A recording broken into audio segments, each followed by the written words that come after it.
Информационная служба телеканала «Грозный» приветствует вас в прямом эфире. Бюздик-Шоу. Здравствуйте. В студии Артур Мустаев. Все самые важные события региона в течение нашего выпуска.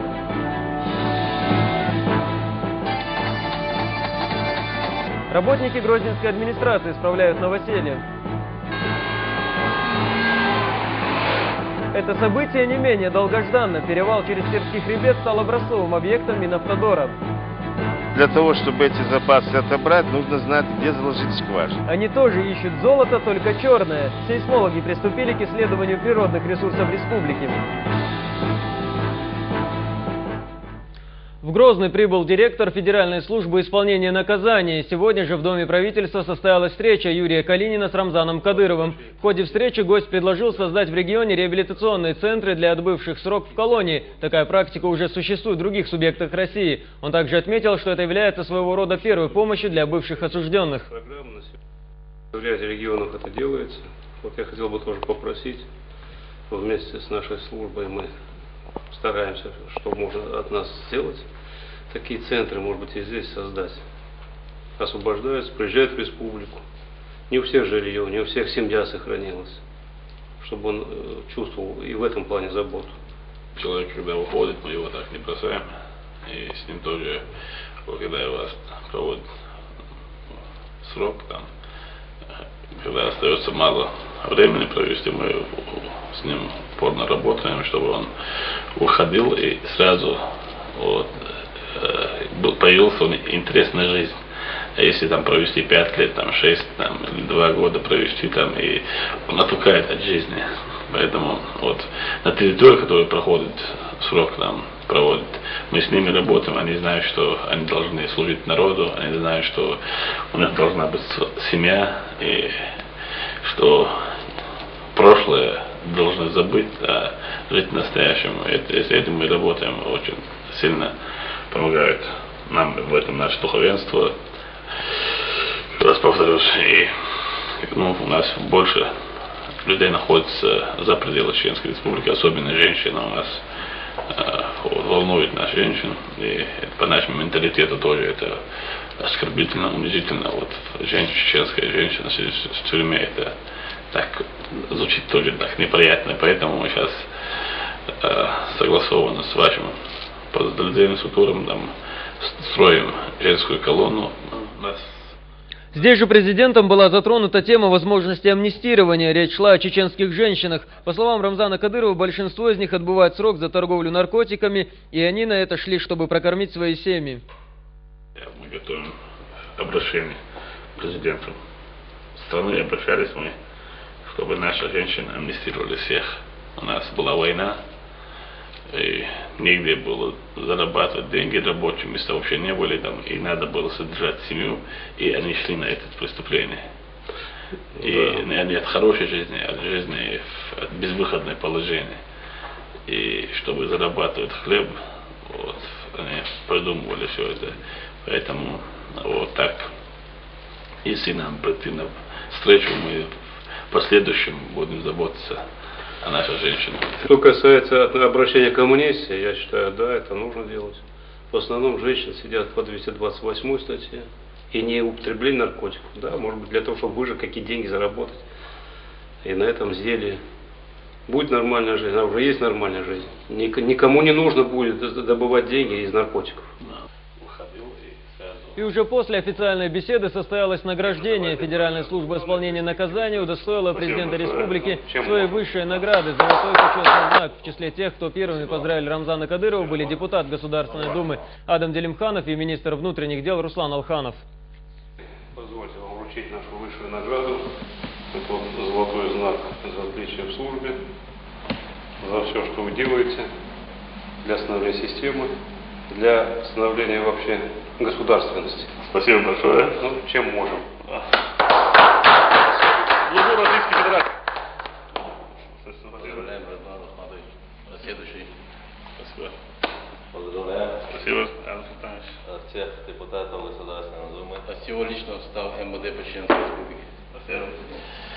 За все вам спасибо еще раз. Мы будем выполнять то, что мы обязаны делать и будем делать. Еще раз спасибо. Взаимно. Всего самого доброго.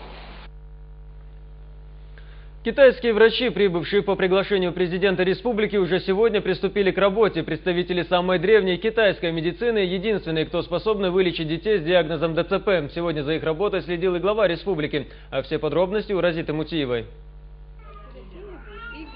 Делегация из Китая, в состав которой входит 7 человек, во главе с заместителем главного врача реабилитационного центра по лечению ДЦП города Тайвань, доктором Ши, приехали к нам в республику по инициативе президента специально для того, чтобы лечить наших детей. Рамзан Кадыров лично приветствует их. Спасибо, что нашли время, что согласились приехать к нам в республику. У нас очень много детей страдает. 你们终于来了。 по этой линии. 总对脑瘫儿童这么关心。благодарю вас за заботу о своих детях. 我们将会使用我们的中医的技术。 Мы с помощью метода традиционной медицины китайской максимально помогаем вашим детям. И я уверен, что от вас будет помощь и лечение для наших детей. 希望你们给儿童更好的治疗。我们会尽我们的最大努力。максимально будем стараться. Спасибо большое. 谢谢。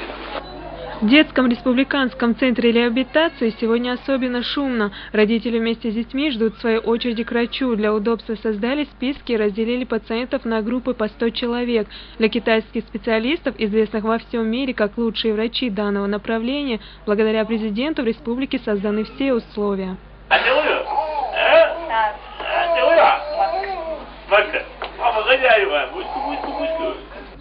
Такой же ребенок и стал причиной того, что китайские специалисты, которые до этого ни разу не выезжали для работы за пределы своей страны, приехали в Чеченскую республику. На одной из встреч с населением Рамзан Кадыров пообещал маленькой девочке с диагнозом ДЦП предпринять все, чтобы помочь ей. Я спрашиваю девушку, а ты что хочешь? Я говорю, я хочу ходить. Да, я хочу, да, она не могла ходить, значит, после этого, после ее слов, и вот, все, что возможно, невозможно нам надо делать для того, чтобы они начали ходить, для того, чтобы они нормально, вот, есть люди, вот, есть больные, говорят, что они можно вылечить, они их лечат, как вы нам рассказывали, и мы надеемся, что у нас большинство наших ДЦПшников можно вылечить. Мы будем молиться Всевышнему, чтобы он дал вам силу, энергию и помощь. Если помощь от Всевышнего будет, я думаю, что у нас все получится. Китайские специалисты будут проводить лечение по методике профессора Го Синьжи. Это так называемая комплексная терапия, в процесс которой входит иглоукалывание, рефлексотерапия, массаж Туйна и физиотерапия.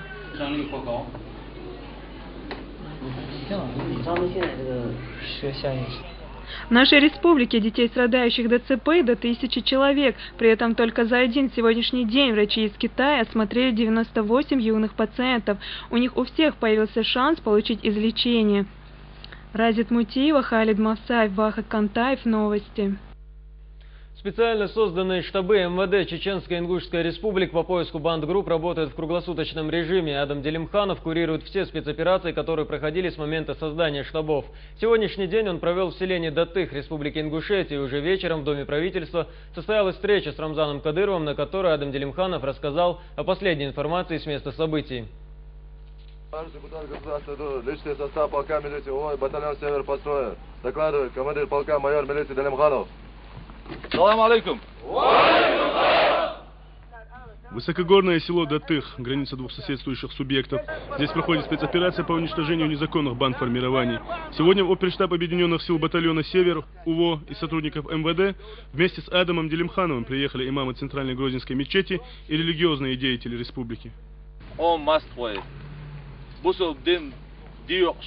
Бусул أريقة تعبالنا خلق ببيز بوخ بالهر ديل مواصفة وش خلق بيش إيش حيوكش دولتا إيش بيش بالبوخ ونيا تعواني ورداك إيش بالله وستي دال هذا قبل دويل دال يعني بيرت كيو الباش ومس يرجي شيجر مير سلام مارشلو على بار فوق حل وقش وش أس حالته وايش قمير برياتي يول ده تيجي ستعرف على ودي غدين ستين تيجي دال مولا دين عبوسو شو دقعدولش إيش حيوكش دولتا دقعدولش إيش شات عن направление على وجه تجاه بيرست وي انش دقاوش تان هو يجاش تو حيوكش دولتاشون سبيرو دنا هروم دول